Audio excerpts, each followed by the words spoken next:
I grew up just like any other kid in Newport, Newfoundland. Around, on, sometimes even in the water. I grew up wanting to be a sailor, just like my father. I eventually sailed on ships all over the world for 20 years. Then I met this guy, Greg Wells. He bought a 100-year-old church in my hometown. Along with a great team of people, there's some very special things happening there. My name is Ryan Gates. This is my hometown of Winterton, Newfoundland. This is Downey's Bank, Scilly Cove Records Podcast. All right. Hello, everyone. Welcome to episode 1, the very first episode of the Downey's Bank podcast. I'll be your host for the podcast. My name is Ryan Gates, and my hometown, of course, is Winterton, Newfoundland. That's kind of the centralized point for everything that's going to encompass this podcast. Our first guest, of course, we're joined today. I announced that in the pilot. Our first guest is record producer, 2-time Grammy Award-winning record producer. Holy Greg moly. Wells. Yeah, I know, hey? Crazy. Who is this person? I know. Hi, Ryan. Hi, welcome to the show, Greg. I guess I've known Greg now for not quite a year, maybe 8 months, 10 months. I've gotten to know him quite well because I seem to like I talk to you in one way, shape, or form every day for something. Greg purchased the old St. Luke's Anglican Church in my hometown. It's no longer a church. It wasn't when Greg purchased it. It was what's the word? Deconsecrated? Is that the right word in the Anglican Church? Probably. Yeah, it's that word still like freaks me out, but that is the word, deconsecrated. Yeah. Deconsecrated church. So it's a building that used to be a church. Greg purchased a church, and he's got grand plans for it. I've been part of the process to set up a not-for-profit, which is what you need in Canada to operate any kind of a community venture. So we've got a board of people on board. There's 6 of us now, including Greg, and we're knuckles deep into the whole thing. So I want to get Greg on to talk about basically how it came to be first and foremost. How do you end up as the record producer working full time in LA with what do you got? Like you got like 200 kids or something too, right? Well, at least 6. Yeah, I think last time I counted it was 200. No, fair enough. But I mean, you're a busy man. So how does it come up that I'm going to buy a church in Winterton? Kind of like you just put it. It was crazy, and hilariously, I did a daddy-daughter date night dinner. That was a lot of D's. A couple nights ago, and I was explaining to my daughter, who's now 6, she was 5 at the time, how this all started, because I didn't think I'd actually walked her through it, but I feel like she had something to do with it. So it's just bonkers, and I know how kind of ridiculous this sounds, but it's all I've got. This is exactly what happened. I was putting her to bed last March, which is, almost a year ago. It's February now. So March of 2022, I'm in her room. I'm sitting on a beanbag beside her bed. I've read her a story. I got my hand on the top of her head. She's starting to, get pretty relaxed, and I can hear her breathing start to slow down. And sometimes when I do that, then I start to conk out myself. I think there's no greater sedative than one of my kids falling asleep near or on me. It's like a sleeping pill almost. There's some weird Ethernet cable that. Oh, I get it, man. Ditto. You know what I mean? Right? It's a thing with parents and kids. So I passed out for probably half an hour, maybe 45 minutes.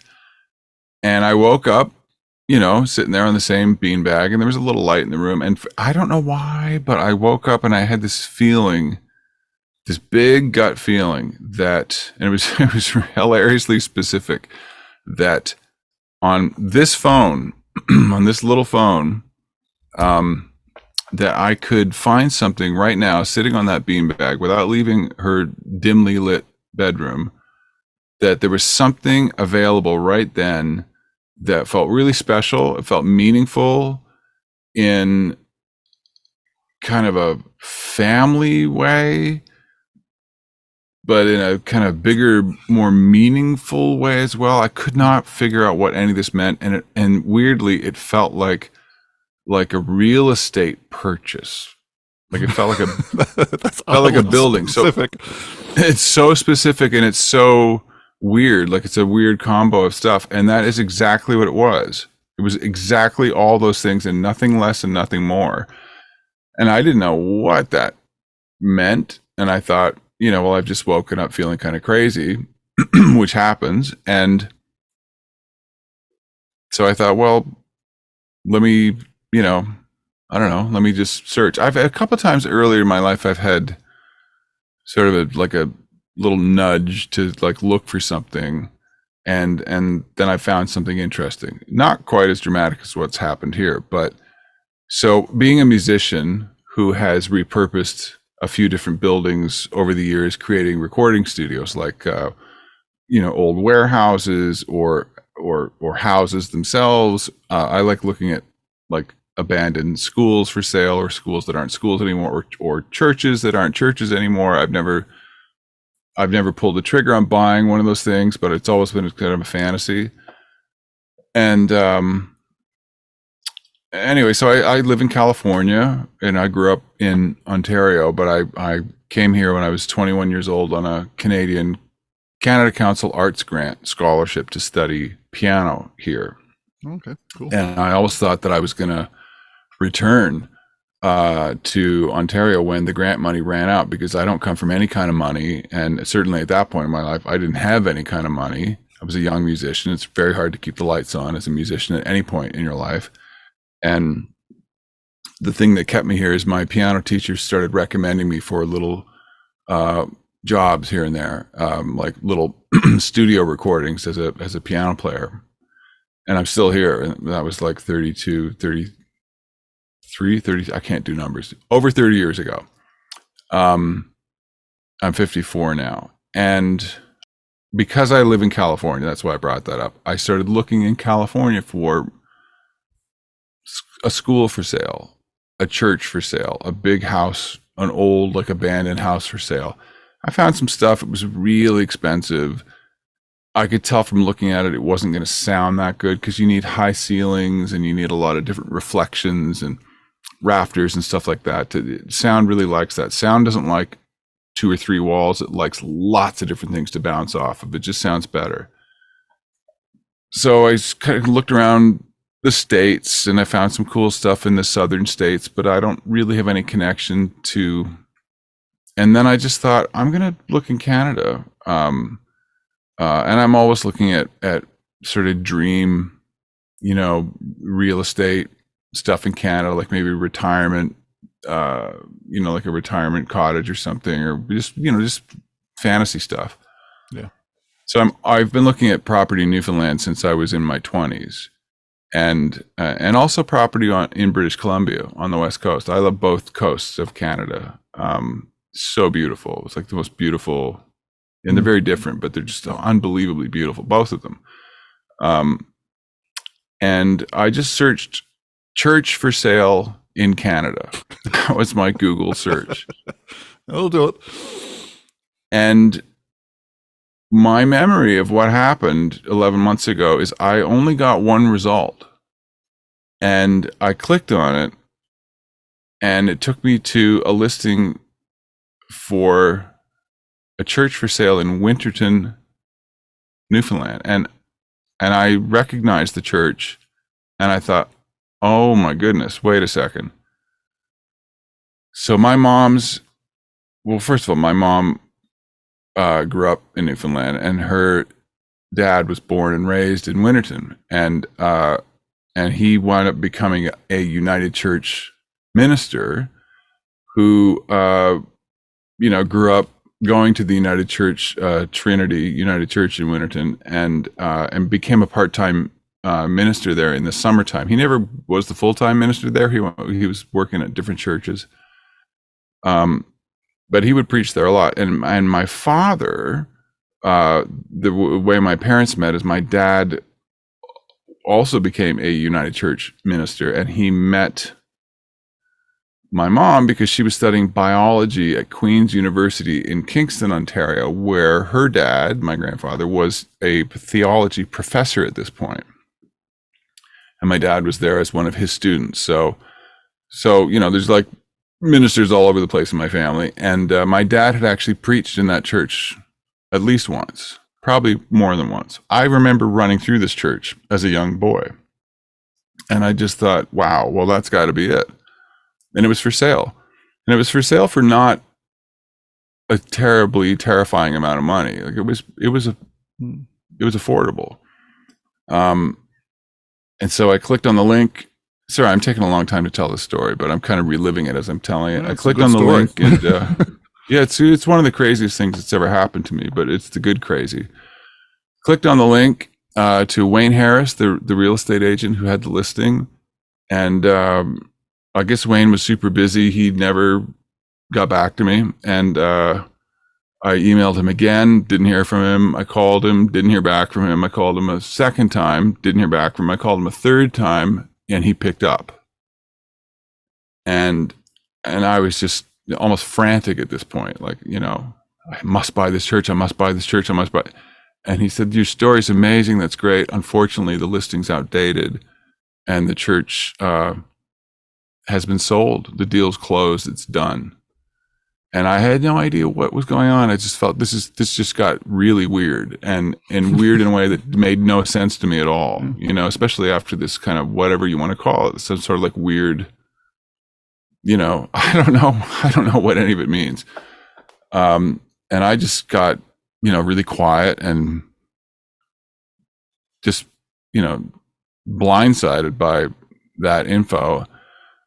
And then Wayne really generously said, look, do you want me to let you know if some other churches in the area come up for sale? And I said, well, okay, sure. He said, I think there might be. I have a lead on one church in particular that might hit the market soon, and it's beautiful. And I know he was talking about St. Luke's. So about a month later, he reached out and he said, there's a really beautiful church that's right in front of the one that you thought you were going to be able to get. It's actually in better condition, much better condition. It's more expensive, but he said, I think it's worth it. And he sent me some photos, and he made a little video, and I just got really interested in it. And it didn't really bother me at all that, like, that's not the church that I ran through when I was a kid, or that's not the church that my grandfather preached in a lot. It didn't matter. It was, the house that my grandfather grew up in, which his grandfather built, is just down the road from both of these churches. And it's all like, it's the same. My grandmother is from Random Island across Trinity Bay. It's all the same. I mean, literally the same area code. So I was in, and I didn't want to lose out on it. And I came in with a strong bid, and it took a long time to, buying property. Now I know this, buying property from a church, you're not just buying it from a single person. It has to be approved by all these different boards, and, the archdiocese, and all the way up to like the bishop and the archbishop and all this stuff. There's all these checks and balances, and I understand why. It took forever. But it happened, and it worked, and everyone was really sweet and really cool about it. And I finally got the key. I think the day before I showed up in Winterton, I had the ticket booked months before, or certainly weeks before, and we couldn't even find the deed for the land. There was no record of any permission given to the Anglican Church to build a church on that land. So and now I know that that's not a completely uncommon thing in rural Newfoundland. It's sometimes those records get lost, or which was all sort of just kind of a fascinating part of me walking backwards into this. But, here we are talking about this, and it really is true that you and I wind up communicating most days, at least once a day, about stuff that we're both really passionate about. And I remember saying to the people that are on the board of directors for Trinity Hall, which is what St. Luke's Church is now called, which you are also on, I feel like we've known each other for way, way, way, way, way longer than since last July, which is the first time you guys met me, the first time I met all of you. And it feels like there's no way that this couldn't be happening. You know, it just feels like this, of course this is happening. And this feels like all this wind in the sails and all this momentum. And I still feel as pulled toward it as I ever did, but more so. I think about it all the time. I think about it every day, and I'm just so excited to see where it all goes. I mean, just even, why don't you talk about what just happened an hour ago? I had planned on it, and I think it's a perfect segue. So an hour ago, we're all doing our own thing. I was over at the church yesterday. There's massive renovations on the go at Trinity Hall. It's and we sometimes refer to it as the church. Sometimes we refer to it as Trinity Hall. It's kind of, I don't know. It is. I mean, for me, it's always going to be a church, and I'm good with that. I grew up in the church. It's just beautiful. It's a church. I want it to look like a church. That's a big part. I don't want it to not look like a church. We're not allowed to call it a church officially, but it's definitely not a fire station. It's a church. Absolutely. If it swims like a duck, quacks like a duck, it's a church. So, but anyway, I was over there yesterday because we've got massive upgrades ongoing. I mean, in buying an old building, you buy old infrastructure. And when Greg bought the building, we had some surprises in the heating system. There were surprises in the electrical. There's surprises in the construction. So I've been kind of involved on the ground level there, literally on the ground level in this story. We were looking at the building always had forced air from an oil furnace. So, I mean, you're talking about two great big commercial grade furnaces that burn an exceptional amount of oil that are driving heat into an uninsulated building. It's not the most efficient way to heat anything in 2023. So after many quotes and conversations and video chats like this one, we've settled on installing a heat pump, because that is the future. That's where the world is headed in efficiency and hopefully greener energy. Anyway, long story short, we wanted to use the existing ductwork as well. It heated the church for 70 years. It can continue to heat the church. So in knowing the ductwork was there, I wasn't satisfied to go on other people's opinions of what might be there, or secondhand information. I wanted to get up under the church and see it for myself and help put Greg's mind at ease, who was in Los Angeles while these conversations were ongoing with contractors and spending, making a significant investment. You want to make sure you're making the right decision. So I said, no, I'll haul on my coveralls, I'll crawl under this old building and hopefully not die. And I did. I got up under the building, crawled more or less the length of the building. The ductwork was in exceptional shape. You're talking about, high grade galvanized ductwork that they don't even make it like that anymore. It would be too expensive to make it like that. In basically pristine condition, with the exception of the area right back next to the furnace room, which had been collapsed by someone throwing some lumber in there on top of some ductwork and whatnot. That would have needed to been replaced anyway. In order to install a combined system, we would have had to tie both lines together, because there's a line on each side of the church which heats the building. Anyway, long story short, while I was under the church, I'm crawling around. There's about, at the best, there's near the entrance, there's probably 2 feet of clearance. As I got further up underneath the church, you're down to 8 inches. We're up near the doors. You're just not able to crawl up there. It's too shallow with the slope of the land. But on my way back out, as I'm coming down the other side of the church, I noticed something.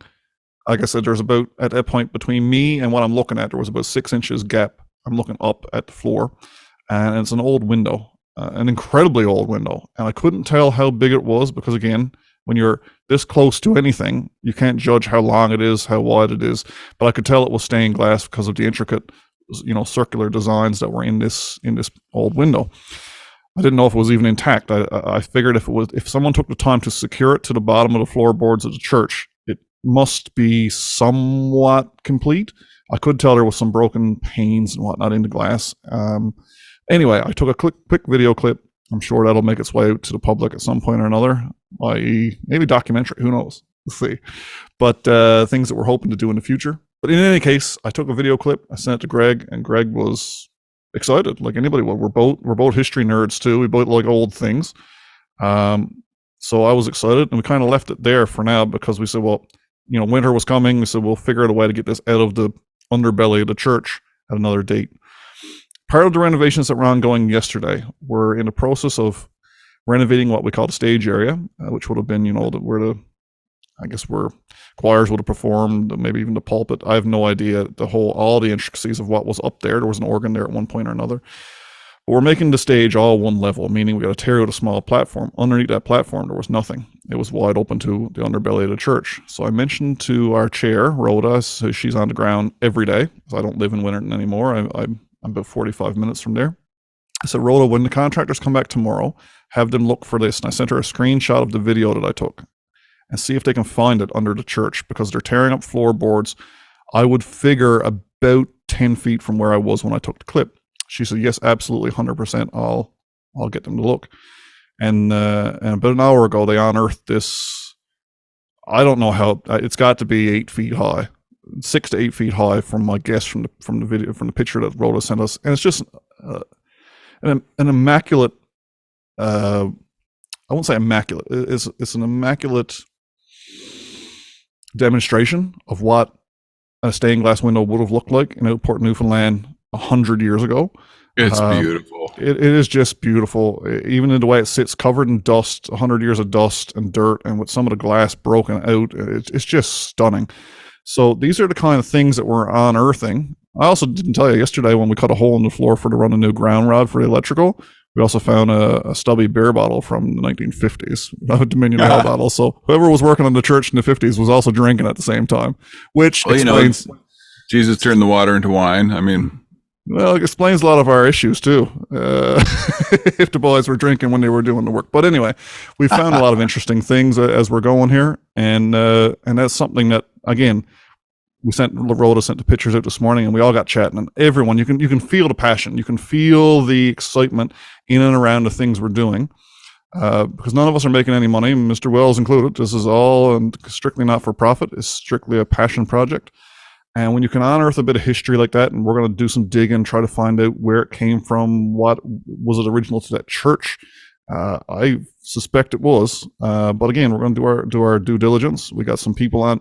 We got a really unique group too. Well, I think we'll slide into that. We got a really unique group of people on the Trinity Hall board. Myself and Greg, of course, we already mentioned, but we have Jeremy Harnum, who, again, this is a small town too, guys. Like, we're talking about a couple of 300 people in this town. I mean, maybe as many as 500 people. I'm not sure what the last census was, but it's not a big town. Jeremy Harnum, he's actually my first cousin. So I've known Jeremy, I remember when he was born. Jeremy got a degree in folklore.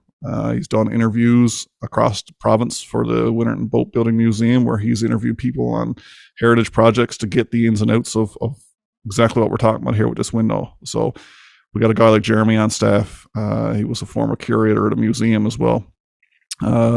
He's also a professional photographer. You can see where this is going. Rhoda Head is our chair. She's chair of the board. She's on the ground at Trinity Hall every other day. There's nothing happens there and she's not there. Whenever I look at committees, I've been involved in committees my entire life. I always put them in the. As I'm a car guy too, I'm a car nut. I always compare committees to a car engine, and there's certain parts of a car engine that are required. Some do certain different jobs, but Rhoda is the oil that lubricates the engine. She keeps everything moving. Greg's the gasoline. He poured the gasoline on the fire here. So, but Rhoda's the oil that keeps everything moving in motion. And we wouldn't be very far without her. That's for sure. Our VP is Ann Walker. And again, like Rhoda, is a former school teacher. Barrels of experience in and around committees and organizations. And she is a former patron of the church, like Rhoda. And last but certainly not least is Mandy Norris. Now, again, small town. I grew up my bedroom window was approximately 10 feet from the house that Mandy grew up in. So, like, I've known Mandy again since I was a child. We grew up together. Her brother is one of my best friends.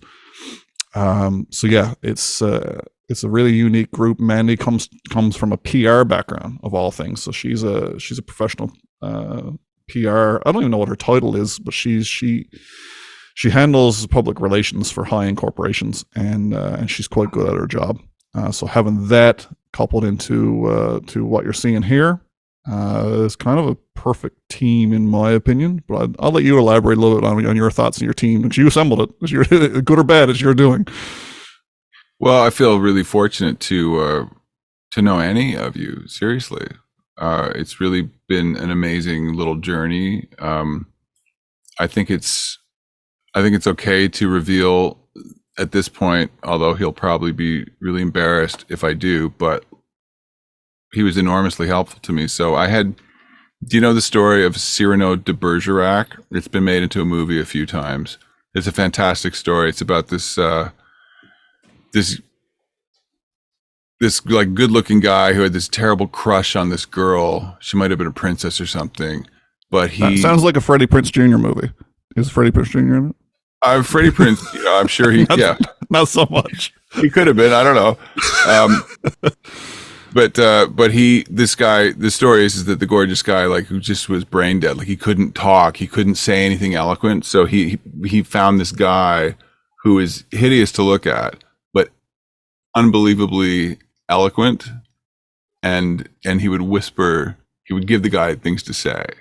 So there's a very feeble parallel between that story and what I'm about to say. So I would joke that Grant Tucker was my Cyrano de Bergerac in Winterton, and I'm not saying that Grant is hideous. He's a very handsome man, actually, and I'm just saying that Grant really helped me navigate all kinds of stuff, and continues to help me navigate all kinds of stuff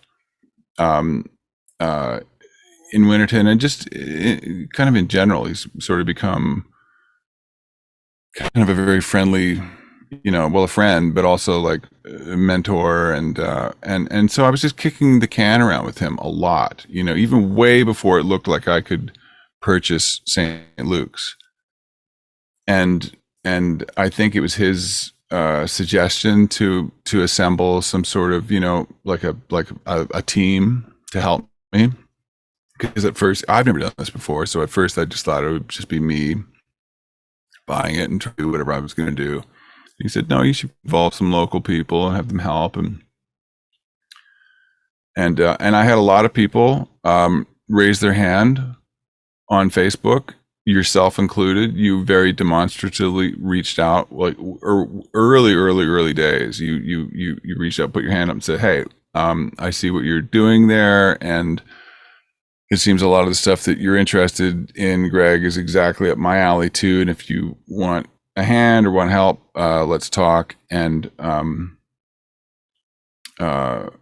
anyway, so the most exciting thing to me about all of this is what I hope we can do with Trinity Hall.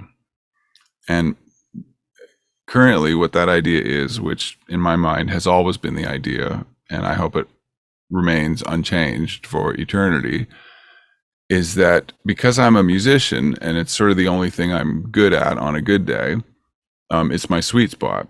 And I would like to use that beautiful building with all of its history and, importance to the community, and the fact that that church itself is built on the site of a couple of different churches. That, the original one was built in the 1700s. That's why that cemetery has, headstones that go back to the 1700s. There was an original church there, and that church, I'm not sure if that's the church that burned down, but anyway, another church got built on the same site in the 1800s, and I'm pretty sure that one burned in a fire, and they built a new one. And I think the one that's there now is the fourth iteration of a church that's built on that exact same property. Possibly the third, it might be the fourth. So we're all standing on the shoulders of our ancestors. That's also a big feeling for me of doing what we're doing there. That my mom's parents, my grandparents, who I was super close to, love them dearly, coolest people I've ever met in my life, are from that area. My grandfather specifically is from literally down the road from the church. But the fact that, that you and I are history nerds, what's past is prologue. I love that phrase. What if you don't study history, we're all going to repeat the same mistakes again. But also connecting history to the future is a really productive and a fascinating thing. So, you flagging that there's probably a really special window. I mean, talk about standing on the shoulders of our ancestors. I mean, we're literally standing on this old window, which we didn't even know until you were, within a 6-inch oxygen space under the church, which nobody asked you to do. You did that on your own volition, totally on your own accord. And, had you not reminded the guys that are there working on it today to go look for it, it'd still be there. I would have forgotten that you had found that and flagged it. Or like my obsession with getting the original bell back. I remember looking at the bell tower going, well, where is the bell? And some people said, oh, there is a bell up in there. And I looked for it. I couldn't find a bell. And then someone said, actually, no, the original bell's on someone's lawn, like a lawn ornament. And we found it. And, it took months, but we worked out a deal where I bought the bell from this guy and we got it back, and there it is. And it's back in Trinity Hall, and it's from 1904. And it's still, it doesn't say Winterton on the bell. It says Scilly Cove. The history of having that, and then having this window and having the church, and it's all about turning this space into a modern thing that helps the community today and in the future is what I'm trying to say. Like using this beautiful, historic, super special place as an epicenter for the community to use music specifically, but also it could be theater. It could be anything creative. It can be whatever makes sense to happen in that space. But because I have a bias as a musician, the first thing I see is music. And I want to use it to, not just to raise awareness of Winterton as a really gorgeous, super special spot on planet Earth, without spoiling it, but also to, if we ever make any kind of money from anything like ticket sales or record sales or anything at all, that it be used, I'm never pocketing a penny of profit. This is entirely a money losing venture for me. And that's how I want it. I want any profit to go back into the community, and we'll figure out the best place to put it, whether it's the ambulance service or whether it can be anything from a food bank to whatever we think makes sense. Look, if I get abducted by a UFO tomorrow, if I get hit by a truck tomorrow, please continue that vibe forever. That's what I want it to be. I want to pay it forward. I want to use that beautiful, the spirit of the church is all about, everything that Jesus would talk about. It's all just making everyone, not making your life better, but making your life is made better by making everybody's life better, right? Like literally love your enemy, which is pretty revolutionary advice even today. It's mind blowing for so many people that call themselves Christian. Really? Love your enemy? Turn the other cheek? What? So it's, I'd like to keep that same spirit and do it through music, and just, bring some amazing people to Trinity Hall to perform, but also to do workshops and to do educational stuff. I'd like to figure out a way to, maybe have some kind of funding from, arts funding from the government, federal or provincial, to bring in clinicians so that tend to thing like that don't have to pay for it. It can be free for them. They don't have to pay a fee. But the clinicians themselves get a fee to show up. And stuff like that. You know, we haven't done anything yet. We still have a furnace that we can turn on. I think we're about 24 hours away from being able to turn on the heat pump. We're still getting up and running, and I feel like I have such a great team. You know, you being a very big part of that as well, on the ground, either in Winterton or nearby, to help facilitate the whole thing. I feel like we're all looking at the same objective. So, with all that in mind, you come up with the idea of Scilly Cove Records. This is it's a quite obvious name to me. I loved it when you mentioned it. I was like, no, 100%. That makes all the sense in the world. Certainly now that we've recovered that old bill, like just the whole history. I was always of the mindset growing up. Hey, there you go. Scilly Cove Foodery and Public House. And by the way, this was not by design, but I swear to you, I put this on having no idea we were doing the podcast today. I've had this on for a few hours. I didn't know we were going to talk today. So Mandy Norris is going to love that, because aside from being our PR lady and sweetheart of a girl who's helping with everything she possibly can, she's also one of the part owners of Scilly Cove Foodery and Public House, which is, again, conceptually, it's something that hasn't been done in Winterton before, where they're trying to have high quality food in there, which it is. It's absolutely amazing food. Oh, the food is so good. Yeah, it's world class stuff that they're putting out, and at the same time creating a community dynamic, a space where people can go on a Friday evening to enjoy someone plucking in an acoustic guitar and enjoy having a drink with friends, or a nice meal or pub grub or whatever it might be. When they came up with that idea, which was, by the way, I'll talk to Mandy hopefully on this podcast about this someday soon. They come up with the idea, and then like 6 months later, after they bought the building, COVID-19, poof. So yeah. The fact that they've survived and they've made it through the pandemic and they're out on the other side, I'm so happy. Hopefully that business flourishes and grows right along with everything that we're doing here. But again, Scilly Cove, yeah, it's the former name of Winterton. The history of it, from what I'm told, and again, half of what you're going to hear on here is lies anyway, because not on purpose, but it's secondhand information a lot of the time. The name used to be Scilly Cove, I think is how it was pronounced originally. And of course, Newfoundlanders talking like we do. I talk really fast. It's going to be a stumbling block for this podcast for anybody who's not from the island, but hey, deal with it. It is what it is. But when Newfoundlanders says Scilly Cove, it very soon found its way to Scilly Cove. And it's really funny how the world has changed, because back then, you didn't want anyone to draw attention to the name of a town. You didn't want to be recognized for anything. You just wanted to go to work, do your work, come home, and go to sleep. So they decided to change the name to Winterton, which is named after James Winter, former politician, I'd like to say. Again, stand to be corrected. And again, that's what the comment section is for all you nerdy nerds who like to correct people online. Go for it. Fill me in. Yeah, something along those lines. But I was always the mindset growing up. I was like, why don't they change the name back?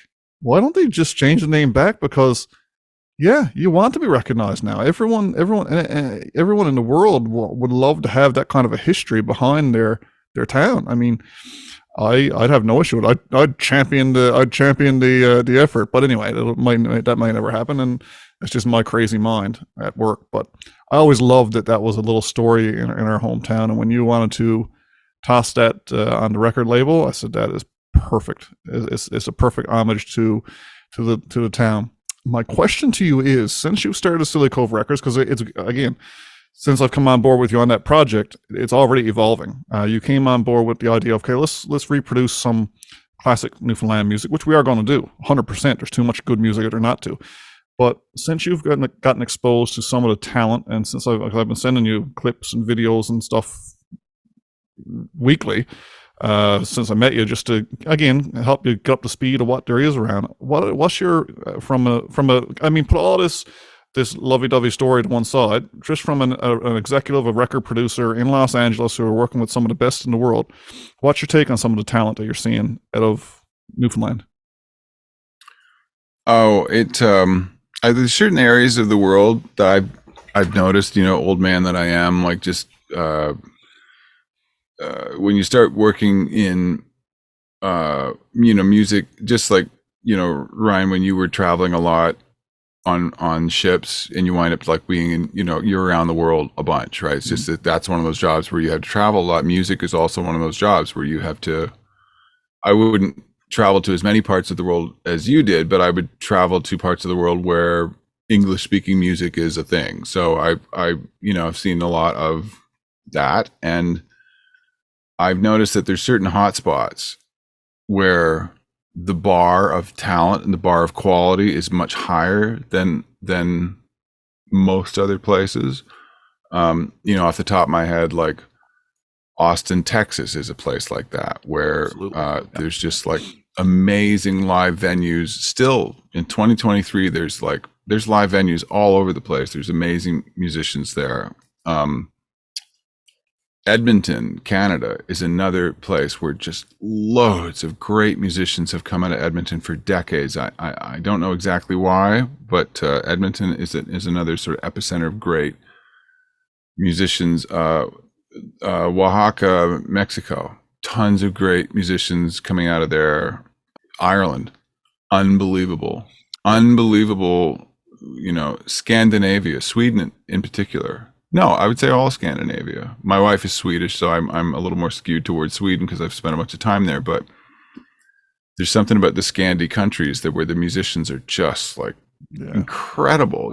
I spent some time in Norway, in Trondheim, in Norway, on the west coast. Yeah. And there's a rock and roll museum there called Rockheim, and just getting that. Well, I mean, what a lot of people don't know is death metal kind of began in Norway. It was kind of like.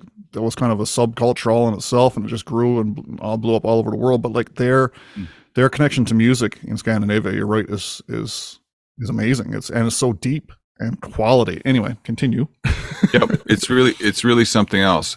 So and even my hometown, Peterborough, Ontario, has a thing too where there's a disproportionate amount of world-class musicians for a town of 60,000 people. It's kind of weird. It's that most towns of that size I don't think they don't have the same. Anyway, Newfoundland is definitely in that same ballpark. It's just crazy. It's crazy. And the most charming thing about it to me is that it's really hard to be objective about it when you're in it.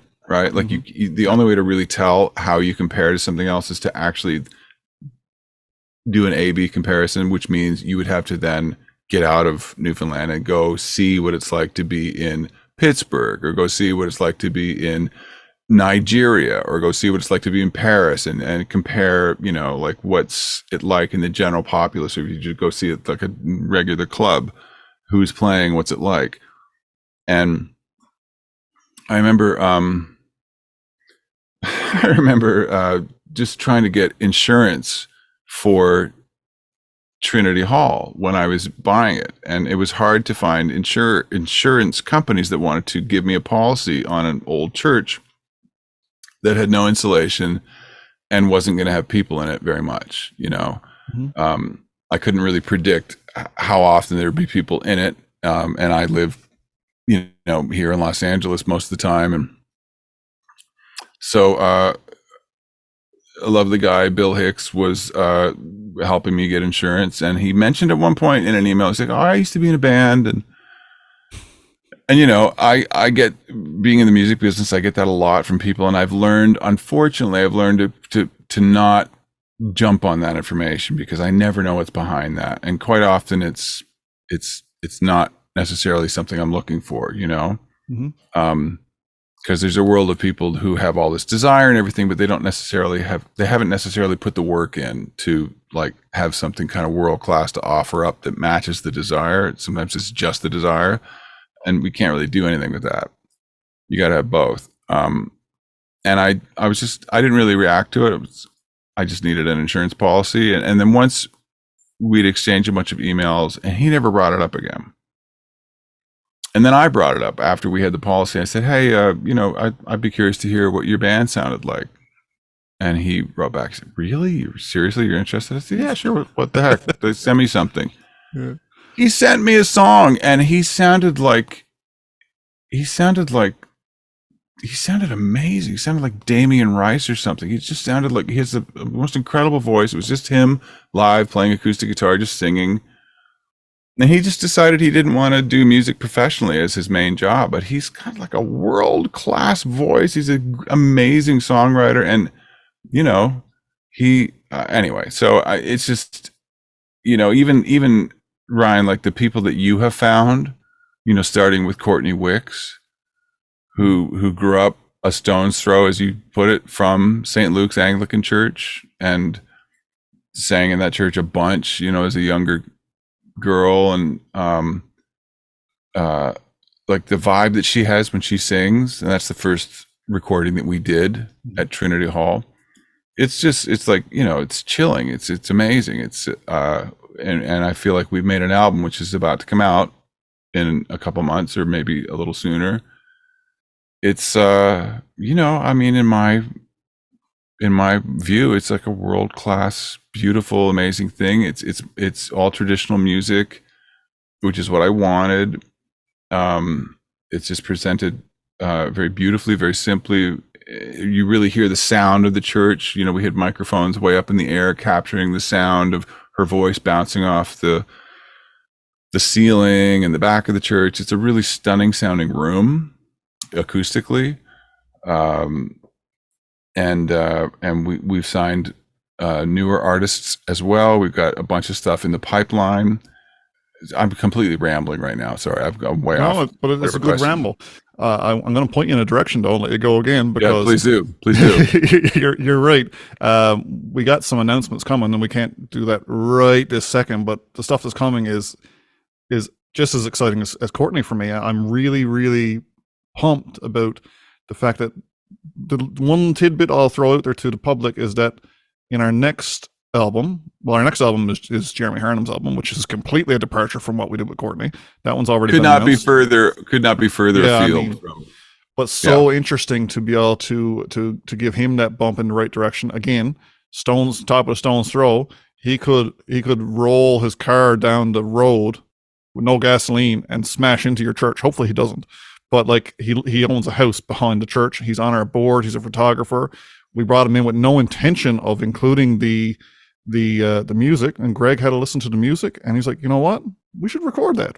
And why not? It's unique. It's quality. He's very.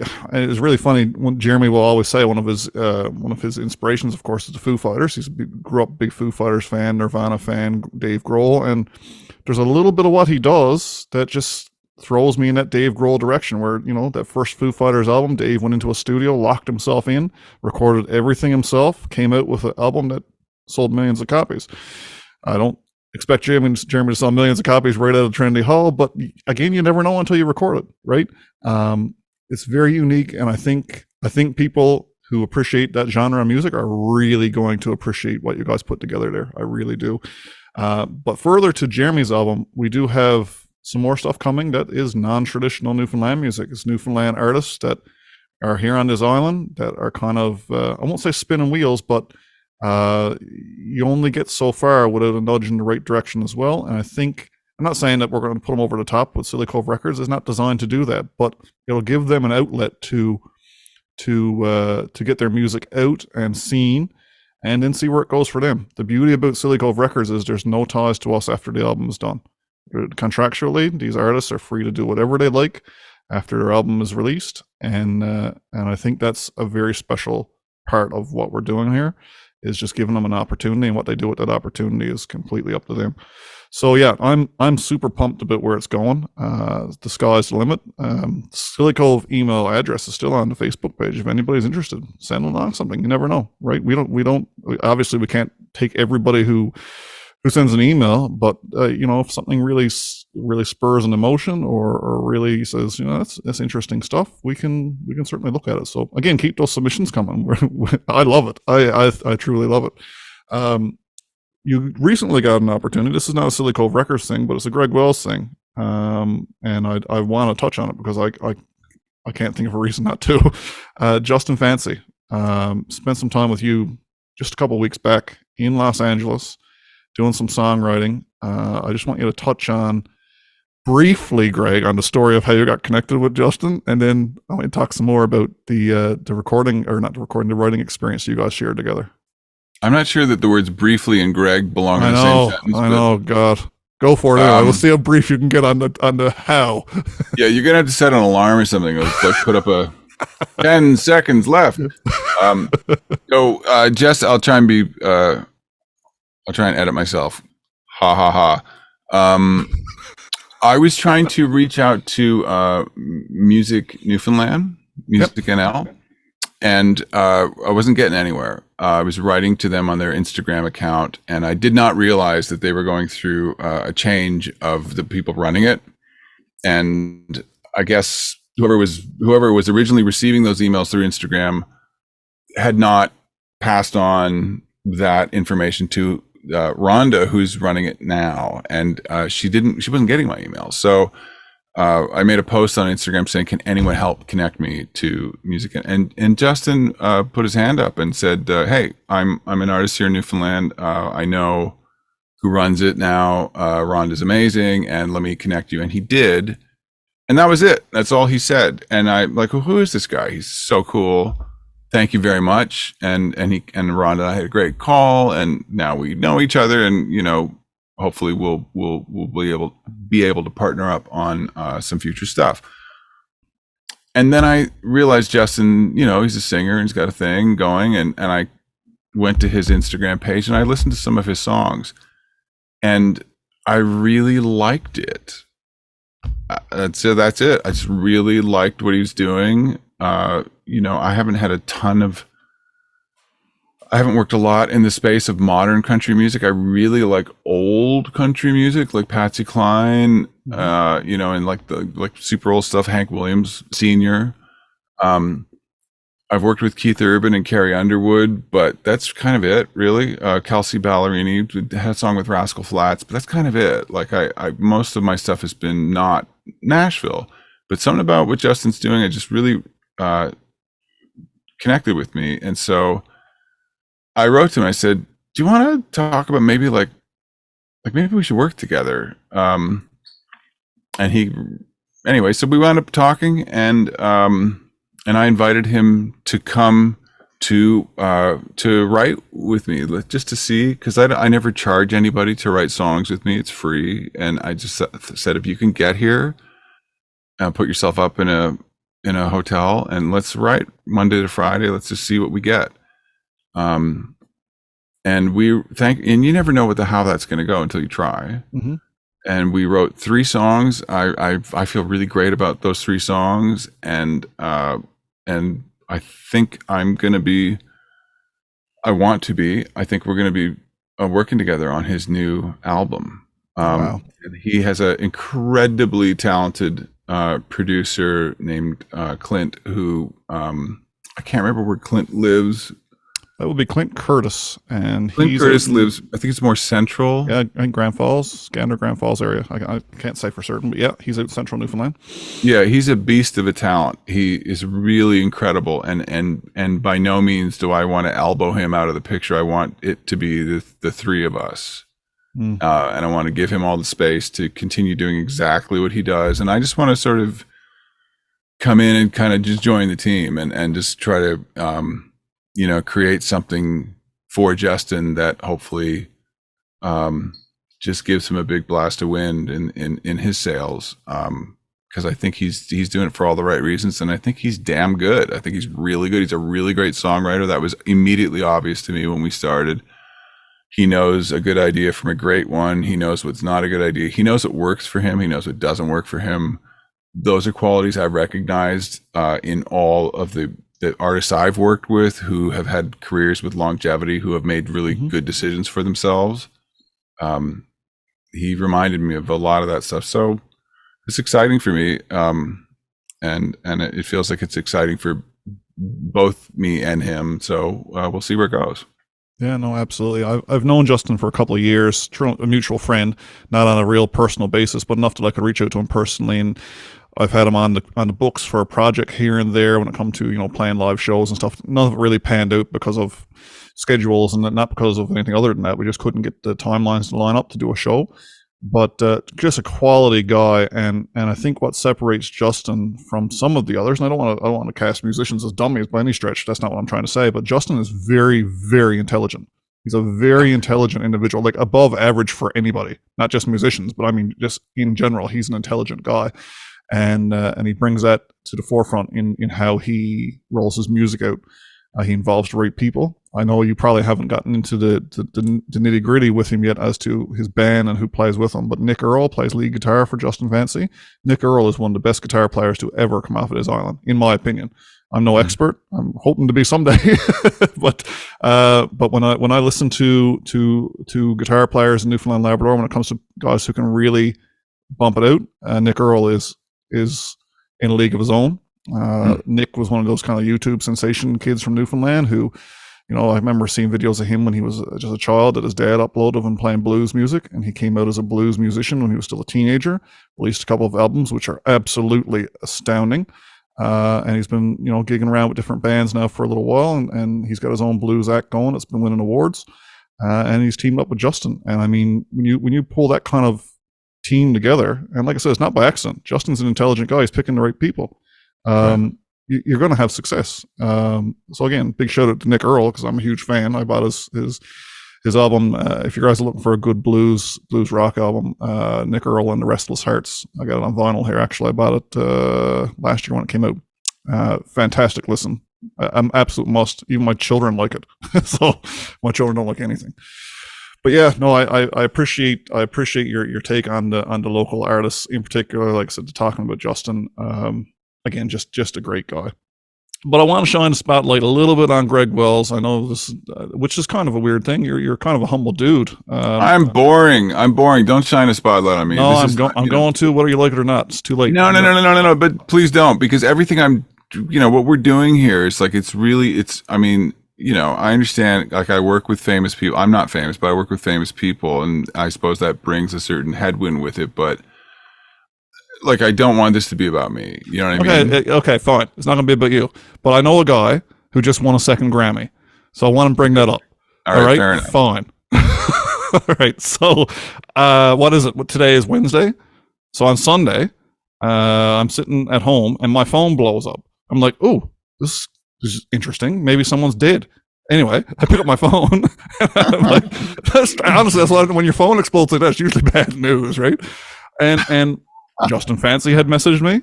Another one of our upcoming performers that we're going to announce had messaged me. A couple of different friends who knew I was involved in this project messaged me. They're like, have you heard? Have you heard? Have you heard? I'm like, heard what?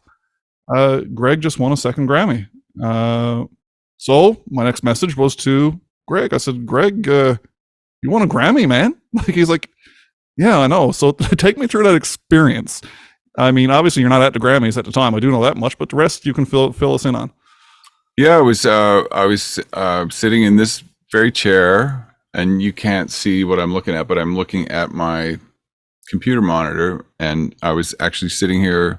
It was a Sunday afternoon. I was in my pajamas, and I'm in the middle of a movie right now that is a lot of work, and I'm having to work weekends. I'm having to work kind of basically every free minute I've got. I'm not seeing my kids enough. It's tough, but I signed up for it. Creatively, it's really rewarding, but it's heavy lifting.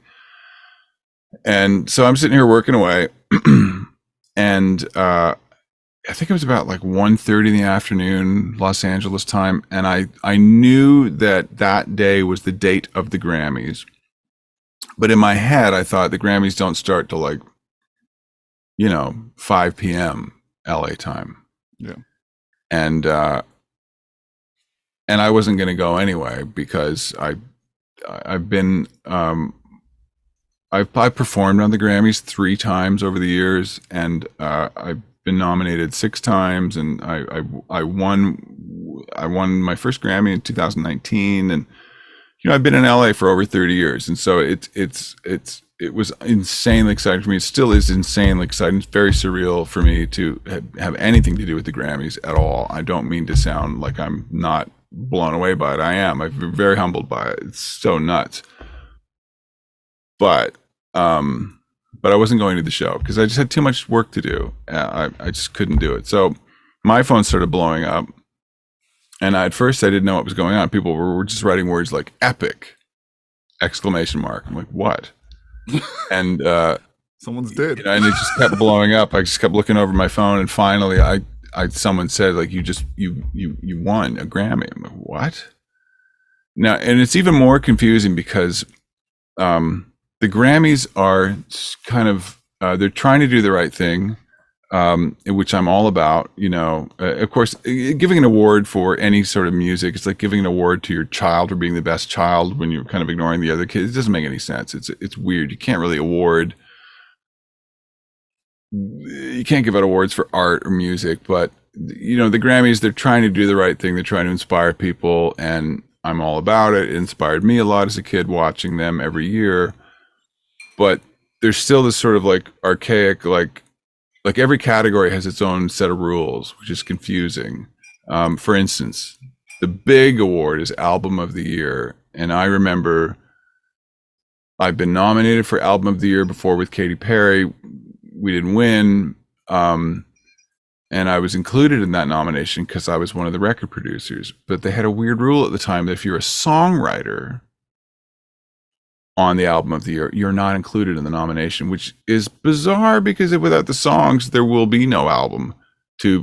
So, you know, and so I had a song on Adele's biggest album of her career and one of the biggest albums ever sold called 21. And I'm watching I knew most of the people that were on stage getting the Album of the Year Grammy that year that it won. And I wasn't on the nomination. I couldn't go up and accept it. I was there. And I just thought, this is weird. Like I'm one of the songwriters on the record. This is a historic record. The Grammys have now changed that. I think a couple of years ago they changed it and they realized this is silly. We should include the songwriters on the Album of the Year. Obviously, songwriters are possibly almost as important as the person singing the song.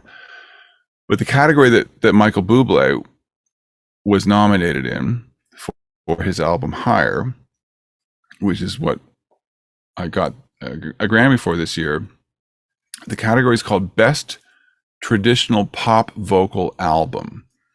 And the only name on the nomination was Michael Bublé. Now, I kept hearing from my management, Greg, you got nominated for a Grammy this year.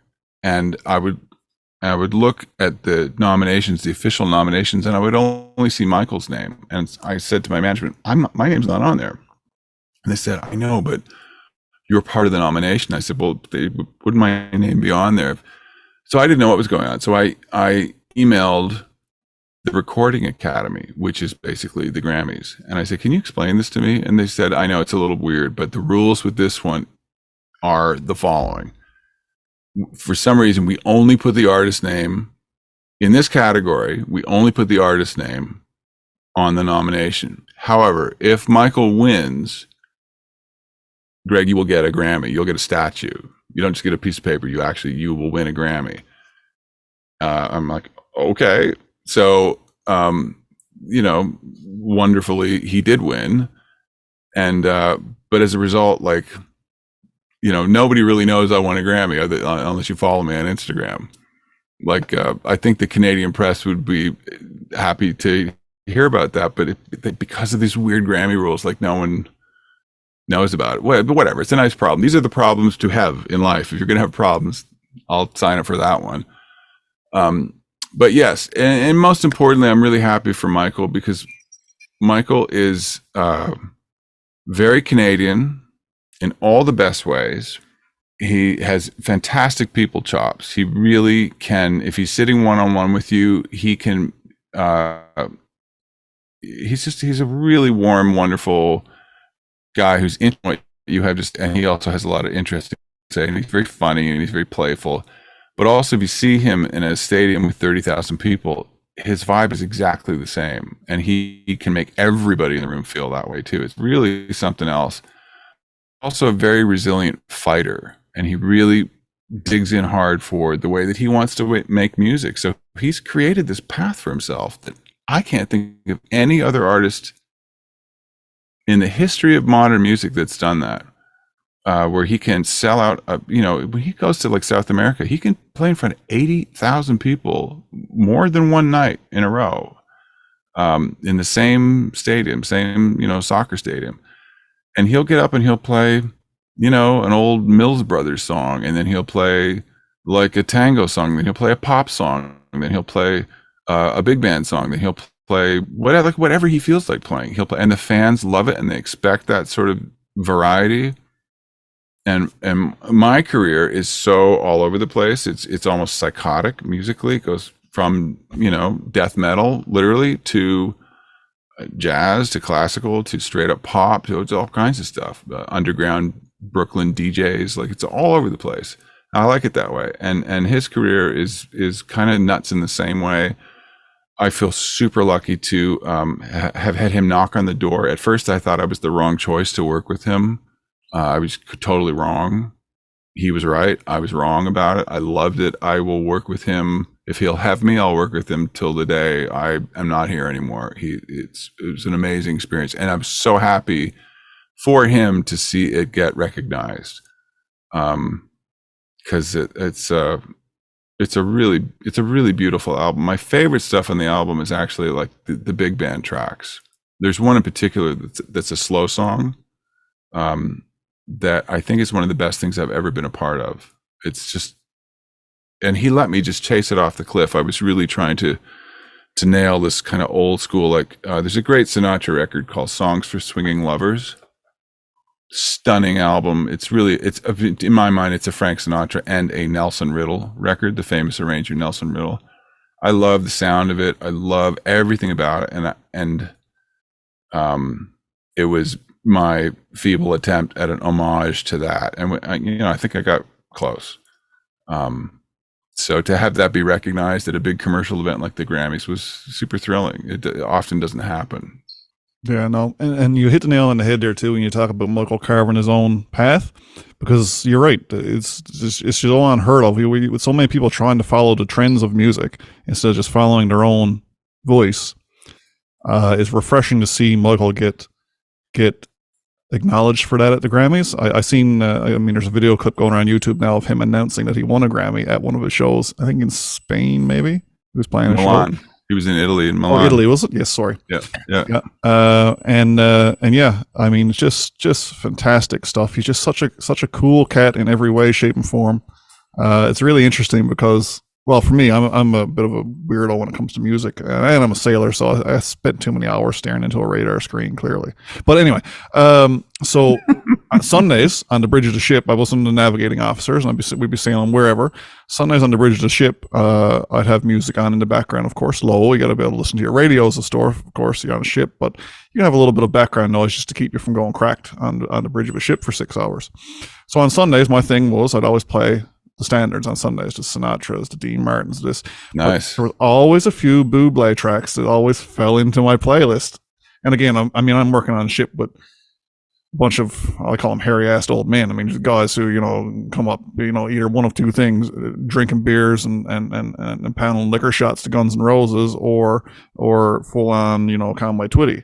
There was very little in between. So the guys would come to the bridge like, what is this stuff you're listening to? And over time, found that my audience in the afternoon on Sunday tend to get a little bit more and more and more because it's a different genre, but it's the kind of thing I think that anybody who has an appreciation for a nice clean sound can really latch onto. So no, I was so pumped. Well, for you primarily, I don't know Michael Bublé, but I was really pumped for you that you had that honor again.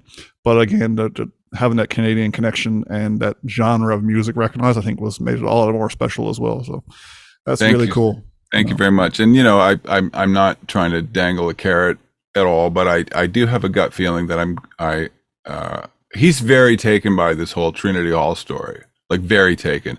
And he campaigned for me with the CBC to cover what's going on. The CBC was like, they did not react at all to it, but he really, he told his whole management team, let's go for it. Let's get this story of me purchasing the church and what we're trying to do with it. They haven't paid attention to it yet, but he was all about it. So I have a feeling that when his crazy schedule allows it,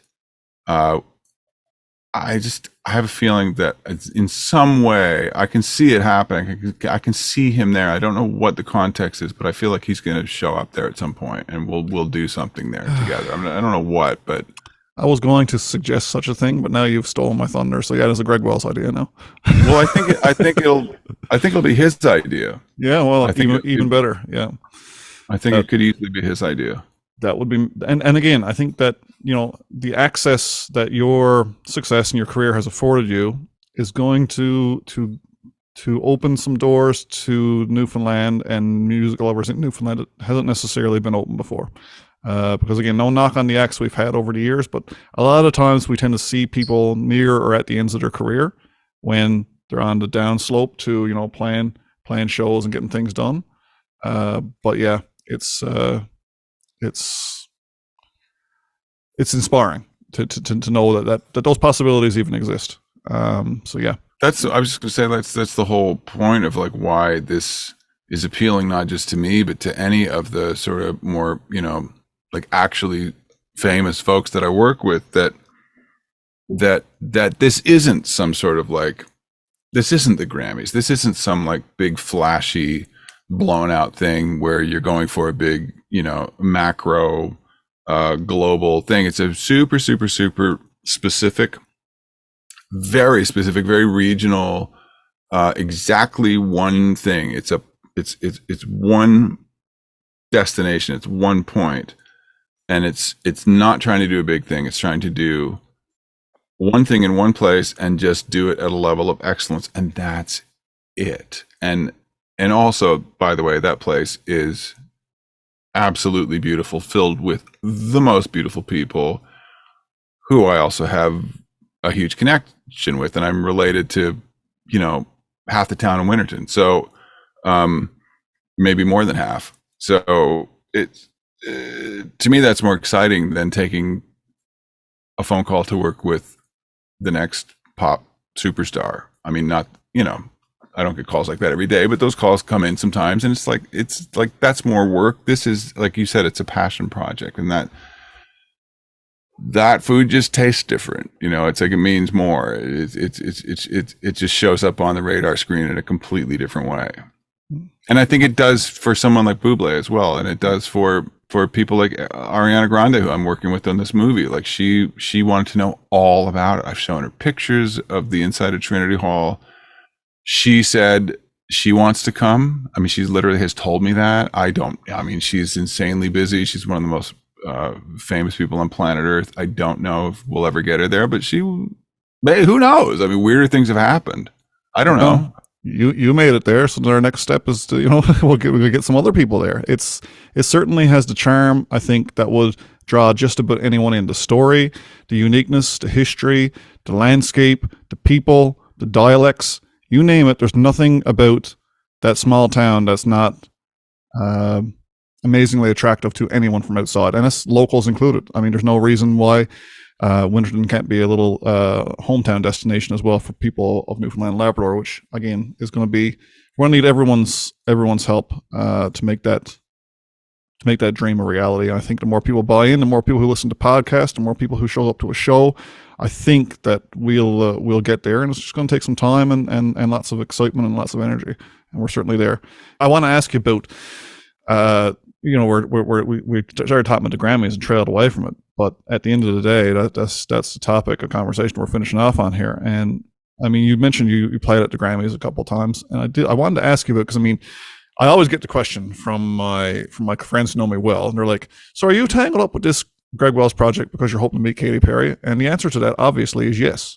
It's a clear yes. Yeah, I mean, it's clearly, obviously, yes. However, I've had the opportunity to chat with you and get a few Katy Perry stories and whatnot.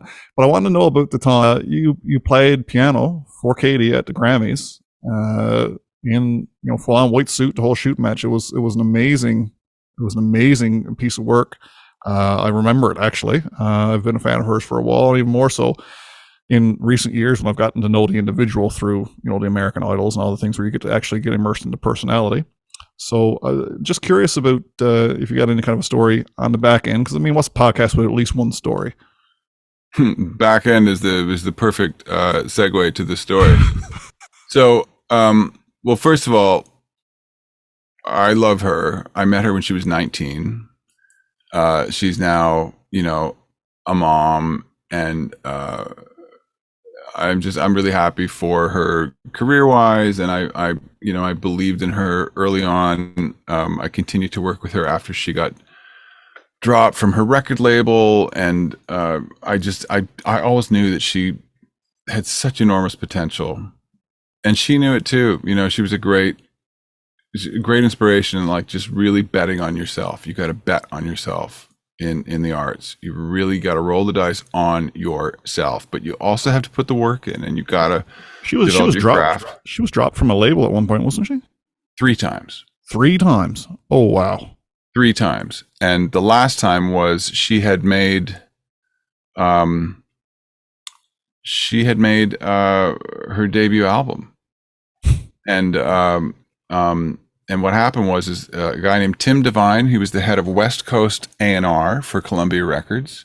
He was a storied, actually excellent A&R guy, who was the A&R man for Aerosmith and all kinds of folks. He's one of those. He had great ears. He had great suggestions. And some guy became the president of Columbia in New York, and Tim did not like this guy. And he said, "I'm not going to report to that guy. Please don't hire him. I don't want." Anyway, the guy got hired, and Tim quit. He says, I'm done. See you later. And as a vengeful move, the president dropped all of Tim's acts. Guess who those acts were? Katy Perry, who was unproven at the time, but also 50 Cent, and the Jonas Brothers, and One Republic, which had the song "Apologize" on the record. So like they probably lost. Could even be up, like it could have been close to $1 billion in revenue. Just got lost because of ego fragility on the executive side of the music business, which is, by the way, if you want to know where the biggest fragile egos are, it's not the singers and the bands and the artists, it's the executives in the music business. It's really, really strange. Anyway, so Katie's wonderful, and but for some reason, and she's invited me to play live with her several times, and I always say yes. And every time, there's always some like insane, weird thing that happens. The first time she asked me to play live with her was in London. And I happened to be there, and she was closing the iTunes Music Festival at this really cool venue in London. And she was a song I'd written with her, and she built this special, like, cool neon triangle that was going to go, I don't know, around or near me playing this keyboard. For some reason, they put it in front of me, so nobody could see me. They just saw a triangle. So there I am playing behind this triangle, and she introduces me. I walk out, and then I sit behind a triangle. It's like, what was going on? There was that. Another time she invited me to play at the Hollywood Bowl with her, which is, like one of the most famous venues in the world. And it was again, a lovely, like a ballad that we'd written. It was about a sensitive subject. It was just piano and vocal. And for some reason, it was a grand piano, but they had replaced the actual keys with a MIDI electronic keyboard. Why not just mic a grand piano with real strings and a microphone? But it was, so I'm like, okay, whatever. So I'm playing, everything's fine. And then we did the sound check, it was fine. And then I show up, and she's introducing me, and I walk on stage. There's 20,000 people outside. It's the Hollywood Bowl. And I sit down at the piano, and because I'm an old man, I don't like using those in-ear monitors that all the kids use today. Now I like using floor speakers, floor wedges, they're called, floor monitors, because when I was in bands, that's what it was. I don't like things in my ears. I want to hear stuff in the room live. So I had requested a floor monitor, and there was beside me on the floor, Katie has these in-ears, okay? And the rest of her band, all her backup singers, they have these in-ear monitors. There's no other speakers on stage, nothing. There's no guitar amps, there's nothing. The only thing that makes sound are the drums. But on this song, there were no drums. Even my piano wasn't making sound because there's no strings in the piano. It's just it's a body of a grand piano, but it's like an electric keyboard. So I start playing this thing at the Hollywood Bowl, and there's no sound. But I start hearing like, and I realize what's going on. There is sound from this piano. I hear it kind of echoing. The Hollywood Bowl is an outside venue, right? And it's a very slow incline. So the sound's not really bouncing off anything. It's just kind of going out into the air. And I'm kind of hearing like this watery, and the PA system at the Hollywood Bowl is way in front of the stage and it's way up high in the air. So I can't really hear what's happening. And I realize, oh shit, here's what's going on. Katy can hear me perfectly. The audience can hear me perfectly. I can't hear anything. And then she starts singing. And I'm like, what do I do? So I had to lip read. And I was watching her. She was about 20 feet in front of me. And I just, this is like a terrible nightmare. And I thought I could stop right now. I could stop and go, why can't I hear? And I realized I would just look like a total jerk because no one would understand why I'm stopping because they can hear me. I'm the only one that knows I can't hear me. So it's on YouTube. You can watch the performance.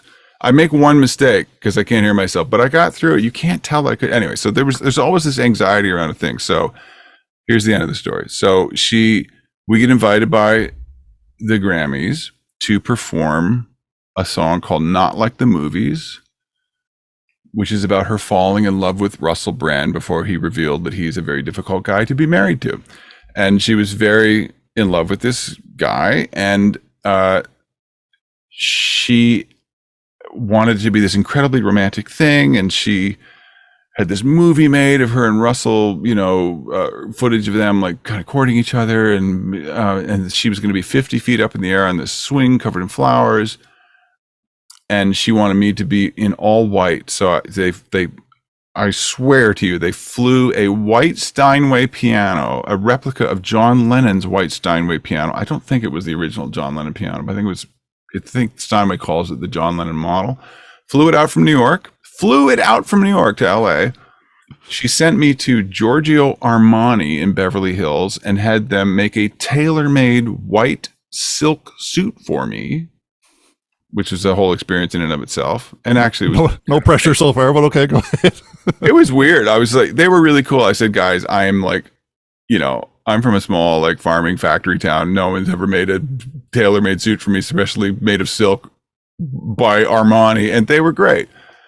So anyway, whatever. So there I am. And the Grammys make you, if you're performing on the Grammys, which I had done before, twice before this. I've actually done it 3 times.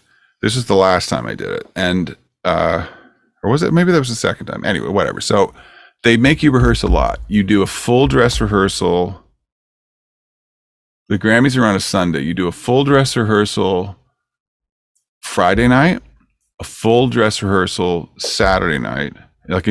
And then on the day of the actual telecast, they also do a full dress rehearsal that morning. Full.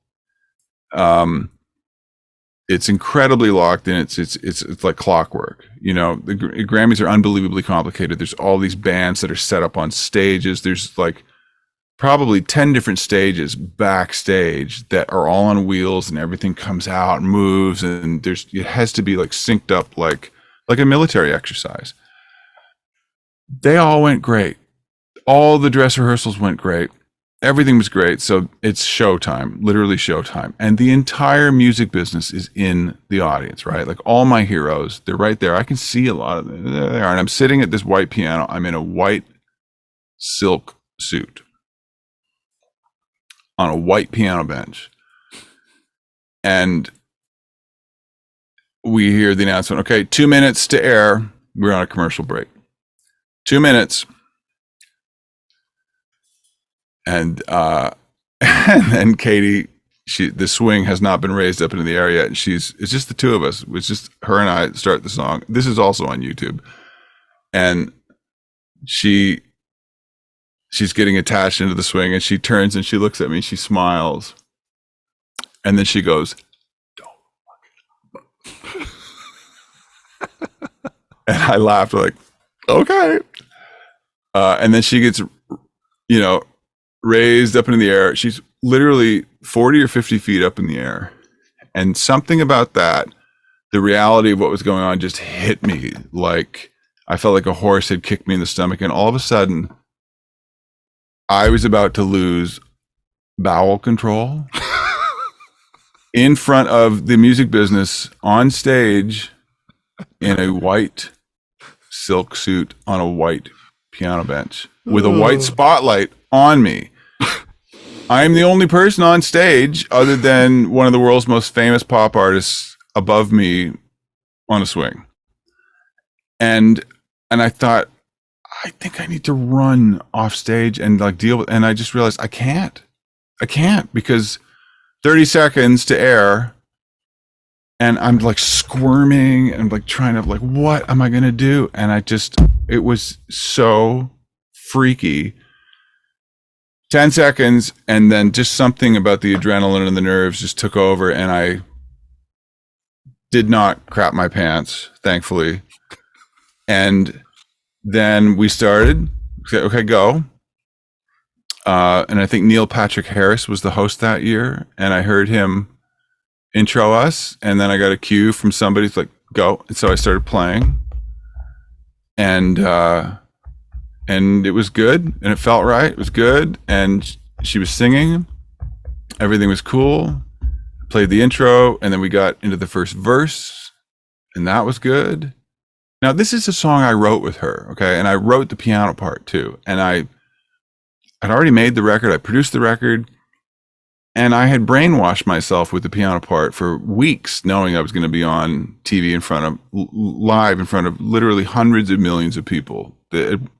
Some people estimate that the live viewing audience for the Grammys is actually 1 billion people. No pressure. And not to mention being live in front of all of the, iconic music heroes of every era, sitting in front of you. And so I kept playing it in the car over and over and over and over and over again. We get through the first verse, and then here comes the section before the first chorus. It's called the pre-chorus.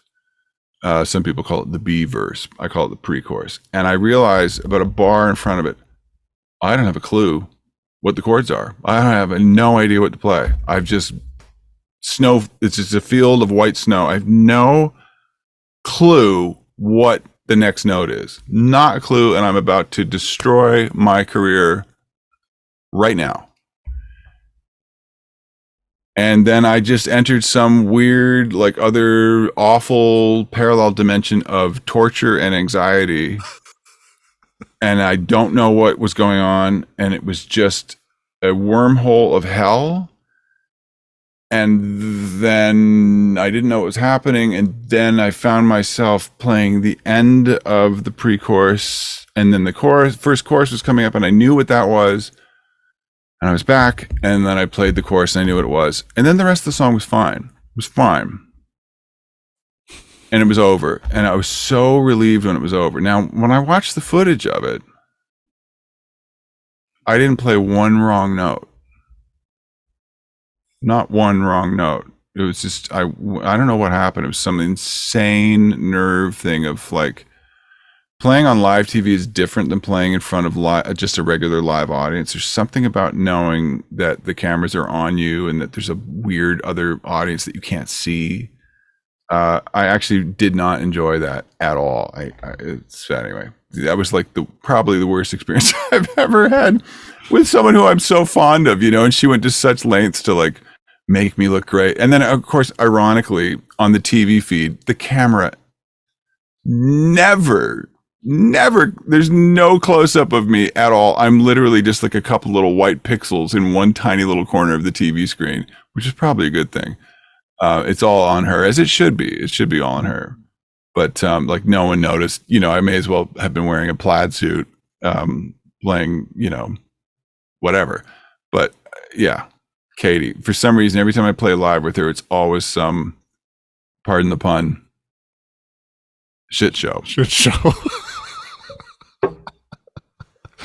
Oh God, Greg, that's probably one of my favorite stories I've heard ever. So yeah, no, fair enough. I think on that note, we're gonna knock this on the head.